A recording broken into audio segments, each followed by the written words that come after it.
Hey guys, it's Kim here, and welcome to another crafting show. I am joined by the craft master herself, Becky Pepperdine, who's now married. Woo! Yeah, did the thing. Cool, now that's done. What are we doing today? I've always wanted to try doing a gun repaint. Mm-hmm. And Cyberpunk is coming up. So thought we'd have a go at making a Cyberpunk gun out of a water pistol. They look cool. So the idea is that you should be able to kind of take these tips and kind of make cosplay guns, cosplay weaponry, you know, think Overwatch, Cyberpunk, that sort of thing. That's the kind of look we are going for. So you say this is a repaint. Tell us. Repaint. Well, ultimately we're going to repaint the gun, but we're not just Cool. we're not that simple. Cool. So that would be, I mean, I wish my brain worked that simply. I wish it just went, oh, we'll just paint the gun. But my brain doesn't work like that. My brain goes, what ridiculous, how can we make this harder? Yeah. So we're going to take this apart. We're going to cut some pieces out of it. And we're going to look at maybe some ways to put in some lights as well. And Warbler. There might be some Warbler involved. Not much. Busted. I think, though, we're going to have a play with Warbler Transparent. Oh. To make some bits that we can sort of have lights flashing through, but that are still solid. Now, I've never used this before, so it's going to be a bit of a winging it one. But yeah, you get to come along for the journey. And actually, one of the first things we're going to talk about is one of the ways that I like to design things, and I find it very helpful. And it's going to seem really simple, but it's really it's changed my life. Brilliant. So, first things first, materials list, go. Gun. Okay. Not tips. Real gun. Top tips on where to source your automatic weapon. I mean, I'm all about eBay. Okay. I think, and eBay, people getting rid of old stuff like when their kids have grown up, eBay is great. But I know, like in America, you guys in America, you have better charity shops than us. You have like thrift stores and Goodwill and things like that. And ours are usually run by old people and contain lots of things. Cardigans. They get lots of cardigans. And tablecloth. But in America, I know a lot of cosplayers in America get their guns from like, Goodwill and thrift stores and things. But yeah, I just went on eBay and I got this for like £6. And it's a NERF. It's a NERF Super Soaker. Mm-hmm. Water pistols or NERF guns, anything like that are sort of great. Also, you get a lot of designs that are like different styles. So I wanted something like chunky for this, and something chunky with kind of textures on it that we could shine up and make look metallic and things to kind of do fun things with. But if you wanted, like, you can get old-fashioned looking pistols as well. If you want to do like, I was thinking like, if you want to do like an assassin's cosplay or something, you might want like an old pistol. You can get old pistols that are plastic and from like the Disney store, and if you repaint them, you can make them really good. Yeah, but also like the huge ones if you're doing like Borderlands and things.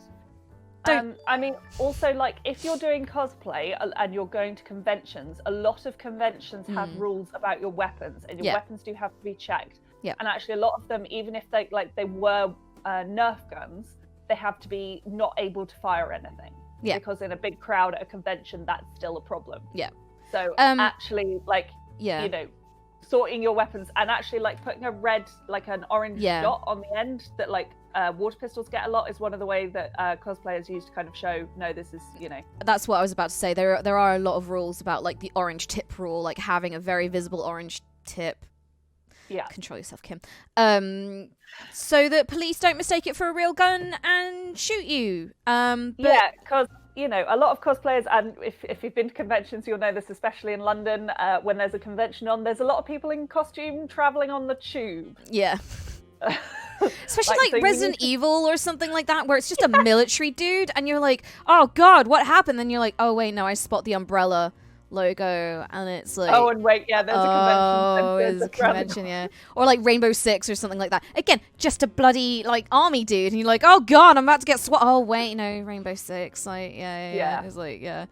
So yeah, if you are doing this for a convention or for cosplaying outdoors, I mean, even for cosplaying outdoors, just for public safety reasons, do check kind of regulations or tips and tricks and kind of what convention standards are. And I think generally convention standards can be considered, you know, for if you're going to go outside and do a photo shoot or something like that.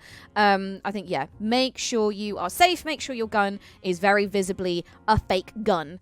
Yeah, because we don't want bad things to happen. Okay. Yes.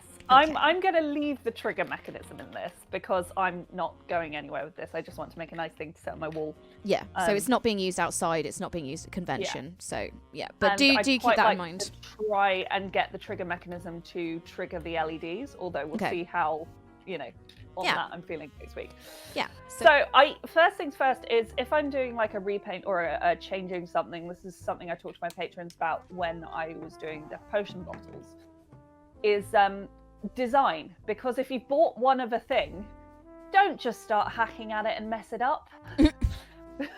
Because you'll look at it halfway through and go, oh, I should have done that. So yeah, first thing to do is actually like plan out what you're going to do with it. And I'm quite bad at this. I like just kind of winging it. But I'm trying to teach myself to be good. And this is my life-saving hack, which seems so minuscule, but it is so amazing. If you are customizing something, draw the base shape in biro and then draw your customizations in pencil. And then you can rub out what you're designing on it without losing the base shape. That's an excellent tip. I know it seems tiny, but really it's a lifesaver. That's an excellent tip. If you're wondering what I'm doing, by the way, I finally bought a key light so that I can sort out my diabolical lighting situation. I'm trying to put it together. It turned up 10 minutes before the stream happened. So I'm trying to put it together now. So yeah, don't worry about me fiddling with things in the background.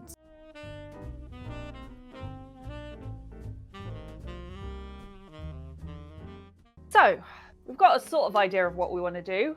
Now I'm going to take the gun apart. Hooray! We're going to take this gun apart. We're also going to clean this gun. So I have my flash wipes, which, you know, everyone's got their Dettol wipes at the moment. But yeah, also one important thing to do if you're taking something apart. Take pictures at every stage so you know how to put it back together. Also, have a little pot or a little tub or something, preferably one with a lid. I've got one with a lid somewhere, but not in reach, so I'm going to put them in this little jar first for your screws, because you do not want to lose your screws. So yeah, I think these are all the same size, luckily. I think NERF usually are. But yeah, like, take pictures before, take pictures during, take pictures after, like, because otherwise you will come to put it together again and you'll look at it and you'll go, classic. Oh. I've done that with furniture where I'm like, I don't know how does this work? I don't know. Yeah. Annoyingly, so I had a whole set of these like little mini screwdrivers, and I can only find one. But these are like, you get these for DIY and for you get like small kits for like glasses and things. Mm-hmm. Oh yeah, I know those. Yeah, know those very well. Yeah, so they're really useful for stuff like this, for trying to take apart screws that are often down, like embedded in quite a bit of plastic. Look how much fun this is, guys. I took it apart. Look how filthy this is. Has it got gunk in it? Oh, it does, doesn't it? So much gunk in it. Ew. I have a question for taking things apart. What should I do if they're glued together or even used resin, like, and the plastic is sensitive to acetone?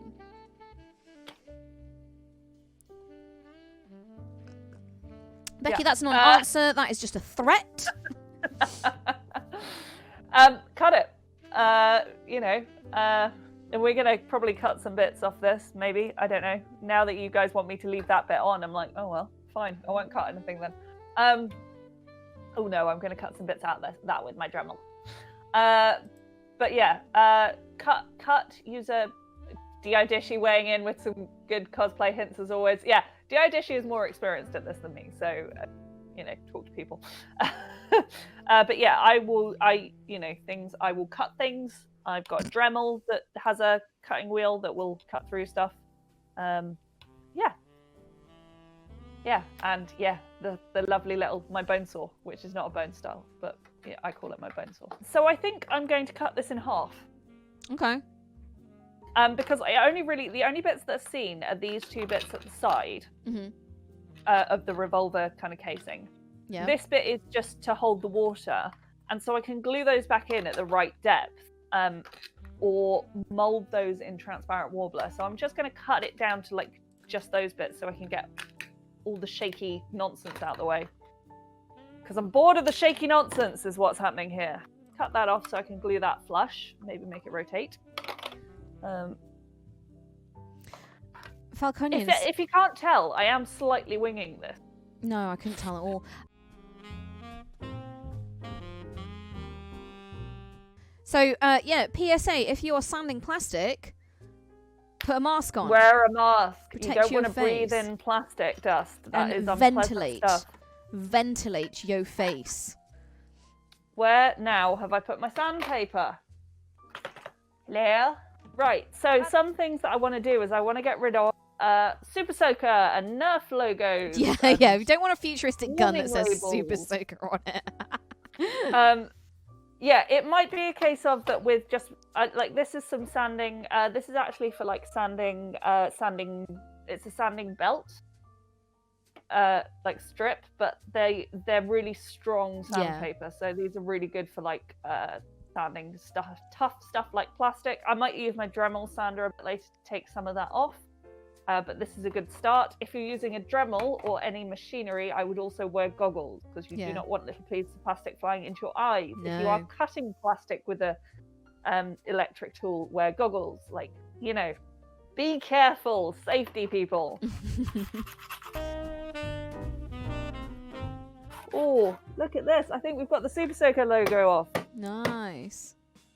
I need like a cloth just to that down. A damp cloth. Woo! Yeah, nice work. That's pretty good. And yeah, like when you're painting stuff like this, again, like things like primer and gesso, all these things are great for kind of priming your plastic if you want to paint over, and that will also help smooth out stuff like that. But that's pretty good. Nice. Just give the other side a bit of a go, and now. I think what we're going to do is I want to try and cut these lines out and these bubbles out. Yeah? That seems... So that actually, like, make them hollow. Make them hollow. Actually make them, like, see-through so that we can then put a red light inside and it will come out of those. I'm very excited to see this. Very excited. So, for that, I'm going to use my Dremel. This is going to involve me putting on my mask and my goggles in a minute. Because if you are using a Dremel with plastic, it can sometimes get out of your control and piece of plastic can fly in directions. Do wear goggles when you are cutting plastic because little pieces can fly off. Also, this is part of my Dremel. My whole Dremel looks like this. So this is the other thing that can happen with Dremels or rotary tools, as they should be called. Dremel is actually a brand name. Mine is a Tack Life, but yeah, a rotary tool. So the rotary tool cutting bit, which is this one, can snap. Oh. They do fly places. So yeah, again, another reason to wear goggles, because these bits can fly off if it's rotating at the time. It's bad. It's usually if you go in an angle and it just gets caught, like you have to go in straight with your cuts. So you'll also get to see how to put on a Dremel, rotary tool bit. Replacing a cutting bit like this, one of the bits that is held in, involves unscrewing this little screw at the top, and then there's a washer that sits on top and the bottom of it, just to stop it, catching against the metal. Tiny little screw, little washer on the top, washer on the bottom. You can get rid of that. There's some plastic caught on that from... Also, like, if you're using cutting bits like this on plastic, part of the thing that will happen is that the cutting bit gets very hot and it will melt edges of plastic around it. Ew. So make sure your room is well ventilated. And yes, be aware, sometimes you'll end up with a buildup of melted plastic on the end of on the end of your cutting tool. So lots of things to be wary of with cutting tools and rotary tools. They are incredible things, but they do come with health and safety. One needs to be careful.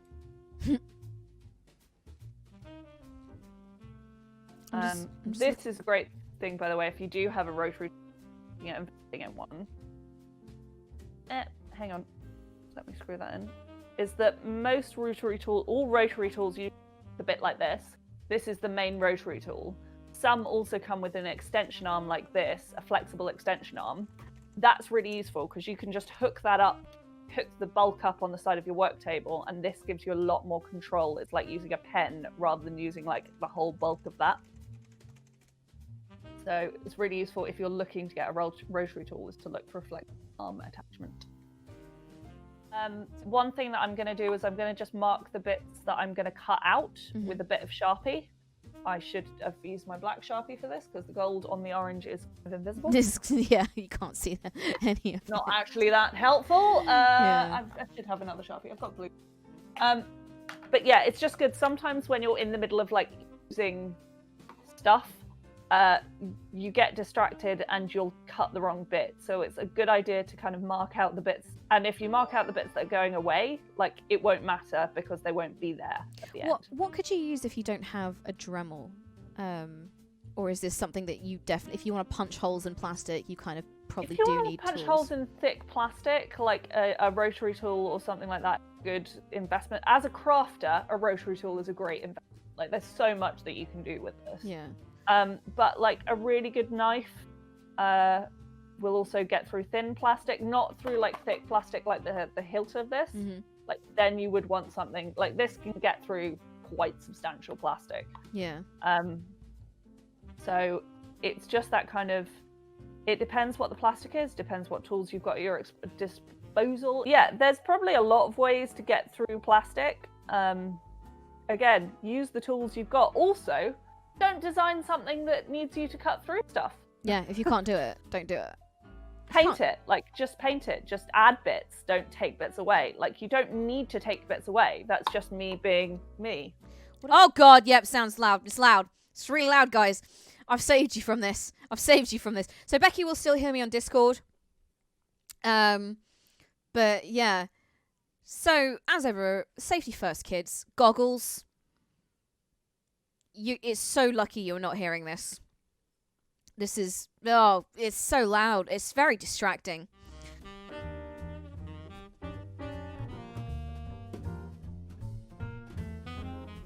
Hi guys, I'm covered in dust. Look at this. This is spectacular. I cannot wait for the day when I have a workshop and I can get proper sanding covered, because right now it's chaos. I also really did lose the ability to see right there. That was fun. Okay. There's a lot of stuff going on here. Yeah, I really couldn't see by the end of that. So some little tips and tricks. My cutting wheel did break on the last bit. I got it caught in the back and tried to pull it out. Never do that. One thing you need to be careful of when using sanding tools, if you're not like clamping it and you're holding onto it, I like to hold onto things so I can rotate them, is to make sure that you've got, you're not like propping it with a hand in a direction that your cutting wheel could cut off. That cutting wheel will cut through flesh just as well as it cuts through plastic. So yeah, don't balance it on a finger or something, because if your cutting wheel slips, make sure that a direction your cutting wheel is going to slip, it's going to go away from you. So yeah, just some more safety tips there. Coagulant says, noob question, but are there materials you shouldn't use the rotary tool on, or that you need a more powerful rotary tool for?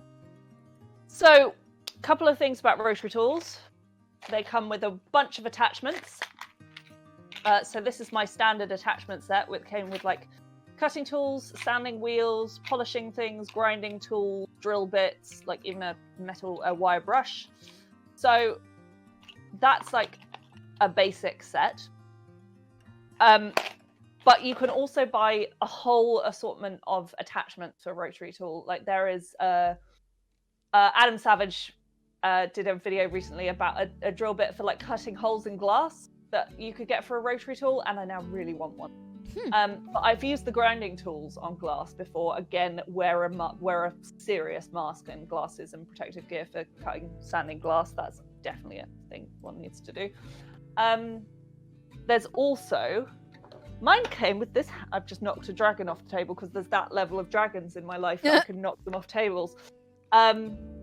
Yeah, mine lovely rotary tool came with this little guide, which is different speeds. So you've got softwood, hardwood, plastic, steel, aluminium, brass, shell, stone, ceramic, and glass. And it's fine on all of those things. And it says like there's certain bits that it says no, you shouldn't use it on glass, but there's also like it's different speeds that you need to do on these things.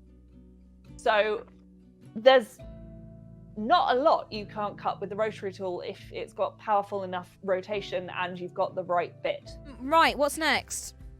This is a complete experiment. When I ordered my Warbler, I bought some Warbler Transparent because I wanted to try and make the glass out of I wanted to try and make the glass in my diver's helmet. I still do, but there are other things that need to happen to my diver's helmet before I can do the glass bits. So I've still got the sheet just sitting here. What I want to, and the thing about Transparent Warbler is it doesn't have that sticky quality, so it won't stick to things. It's just like a shapeable thermal plastic. It doesn't have that adhesive quality. So what I want to do is I want to try and melt it around this shape so that I can then have that and have light coming through it and basically use Warbler instead of the pieces when I glue it back together. Is that the, I was going to say barrel, shaft? It's what was like the pump action bit. But we won't have it do that pump action because that's... Pump action mechanism. There's no point to that if we don't have a water pistol. We'll just glue it on, honestly. Okay. But I want to have like a step light that kind of goes through those, like it's charging. So that needs to be see-through. And they're quite small, so cutting them out, I think, look quite messy. So I'm going to try, but this is a complete experiment. So, yeah, I don't know how this is going to go. Just, you know. Well, that's what craft is, experimenting. Having a go. Having a go. I've basically created, and this is still a bit soft. So what I was trying to say when the noise gate cut me off was that a Warbler Transpart, I think is it's called, it has a higher melting point. So if I didn't have a really overactive smoke alarm, I'd use my heat gun on the higher setting, but the heat gun on the higher setting sets my smoke alarm. But you can see with that, I don't know if you can see a sort of black beneath it. There we go. That has picked up all the detail. Yeah, all the textures, including the textures. Whoop, throwing it. So that, but it's still quite, because it's got that higher melting point, it's still quite soft at the moment. So I'm just being a bit delicate with it. But that will harden into, you know, solid plastic and then can be painted. And I can paint the bits I don't want light to come through just on top of the plastic. And then the light will come through. But I can use that to replace that whole part of the piece. Yeah. So Warbler is so exciting. Welcome, my friend. Welcome to the cult. So what I think I'll do, I could do that. Yeah, I could do that with saw, is just cut this blue bit off so that I can essentially just replace it with this. Might leave a bit of it on. I might just cut along there so I can literally just glue this onto it and it's still to hold on to. But this should just come off. Cut off. Oh, and yes, Bennig, this stuff is used in cosplay a lot. Like, cosplayers worship the cult of Warbler.